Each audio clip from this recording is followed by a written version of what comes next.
Welcome. My name is Philip. Welcome to my channel, Christianity over a cup of coffee. So do yourself a favor, go grab yourself a cup of coffee, go kick your feet up, go relax. And as we sit back, we discuss all things theology, doctrine, and even throw in some apologetics. What I want to discuss today is something a bit different. I had a question posted to me on my comments, and just so you are aware, if you've got any questions or anything, please go ahead, post it. I will do my utmost to answer them. Go ahead right now, post questions if you've got questions in the comment sections below. I love to hear from you guys. I would love to hear your feedback, what you think, and if there's anything more. All right, so this question in line is, one of the questions I've heard a lot, how to know that the Bible is true. Of course, there is so much we can say here, but is there a quick one-line response as we believers can give to this if we don't have a lot more time to elaborate, but also don't want to leave the questions unanswered? Emoji with a So let me just start off basically. No, there isn't actually a really one-line answer. Unfortunately, we're living in a meme society, so one meme, 120 characters. But here's the thing, right? Is that unfortunately the answers are a lot more than 120 characters. The problem is when somebody says the Bible isn't true, what I want to then look at is, why are you saying that? What is the presupposition? What is the assumption that the person giving the objection has got? There's a myriad of assumptions that have been made. There's a whole pile of lies that have been thrown in, and just, it's crazy.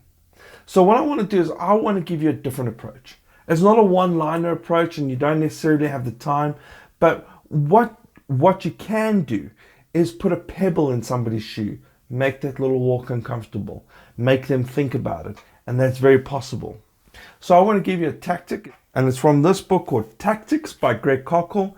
I will post a link down in the bottom, just so you guys are all aware. I am not being endorsed. I'm not making any money out of this, but I do recommend that you get this book.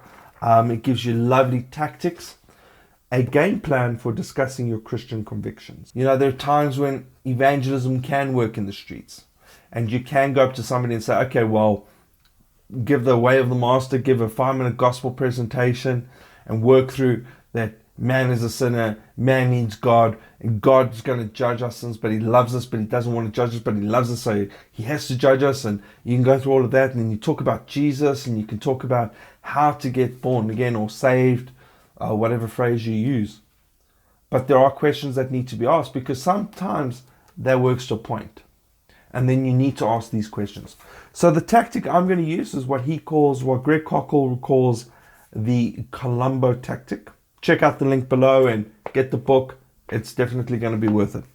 The whole point of these questions, of asking the questions, is to engage in the false ideas and to get behind the assumption being made in the question. So these are 3 simple questions that you can ask. You don't beat yourself up if you don't get through all 3 questions.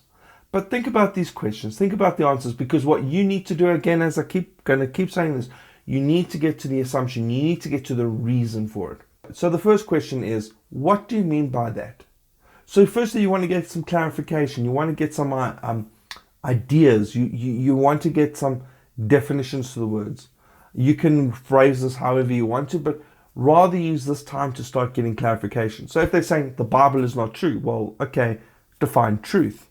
Because sometimes truth is not defined objectively. As Christians, we see truth objectively. Let me paint the scenario, what I mean by objectivity. You arrive at a traffic light, and suddenly you feel like you're going backwards. So what's the first thing you do? Check your brake. Oh, but my brake's on, but it still feels like I'm going backwards. So what do you then do next?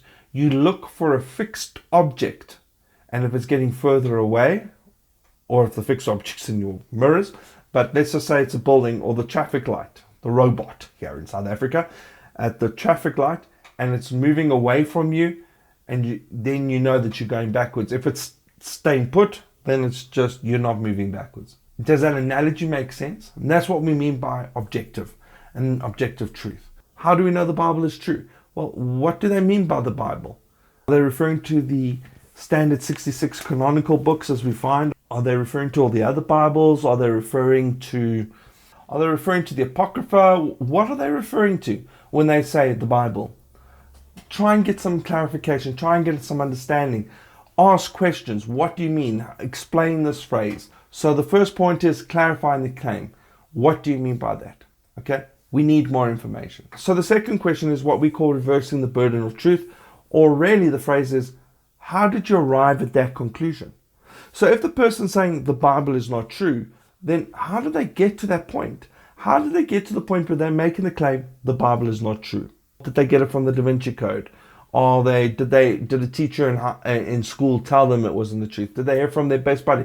How did they get to that point? They now have to show you the burden of their proof of how they got to that point. But now what you can find is that during this point, you can still ask the clarifying question. So you can still go back to the first one. If they make a statement, get clarity all the time. Get clarity. Try and understand what it is that they're trying to say. And then you finish off, have you ever considered?